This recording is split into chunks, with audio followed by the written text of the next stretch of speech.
A McMaster infectious disease specialist believes a month of lockdown measures may be enough to bring case numbers down in regions outside the GTA. Today is day one of the province-wide shutdown, and it is in effect in southern Ontario until January 23rd. Jason Gaidola explains. Locke Street this afternoon looks nearly identical like it did back in March after the Ford government mandated all non-essential businesses across the province to lock down. Today, it is back to similar measures, but McMaster University's Dr. Zane Chagla says if everyone does their part to stop the spread of COVID-19, he thinks areas outside the GTA could get out of the gray zone next month. I think the outlier regions are probably going to be released if we do see cases drop and healthcare utilization get better in that sense. It will be a careful release. Chagla says he doesn't expect the decline in cases to be as big as last spring, but 14 days, the recommended isolation period, could be enough to start seeing positive signs. This week, Ontario's COVID-19 advisory team reported that hard lockdowns of 4 to 6 weeks could lower the province's case count to less than 1,000 infections a day. Next couple of weeks, we'll see a decline in mobility, which is, normal for this time of year anyways, because people aren't typically working as much.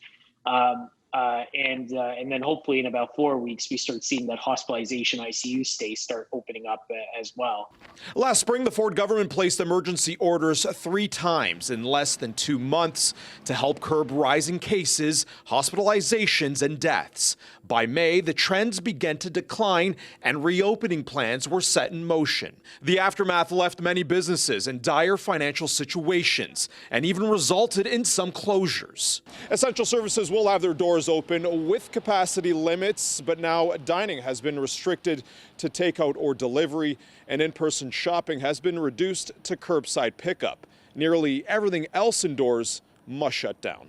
So this lockdown, let's suppose it goes to the end of January, then we let people out, but they still can't really get out.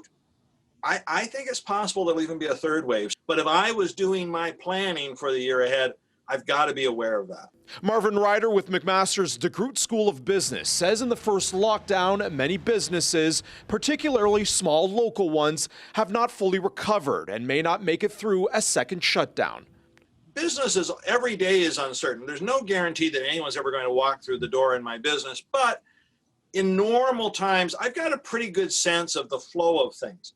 Right now, and it's been going on for 9 months, it's so uncertain day to day, week by week. Now, Dr. Chagla says that the lockdown, especially during the winter months, should be a big help for health units when they're doing contact tracing, an issue health units like Hamilton and Niagara have said that have been an issue before.